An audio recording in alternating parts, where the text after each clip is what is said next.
MR Movies ki artist lawagi audition si film bu pamjaba singidamaktadi achauba gateway ama oigadawi.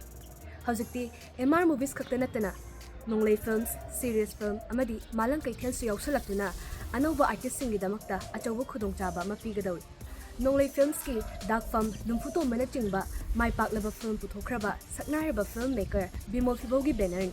Serious Film na Khurai Angaubi mulamdai thongmaina chingba puthokhiba anauba machin tunghalakliba filmmaker Sudhir Kangjamgi banner ni. MR Movies na saknaraba filmmaker Ojit Babugi banner ni. Amadi malang kaithel maipaklaba film kaya puthokraba producer kayagi apunma platform amakhak.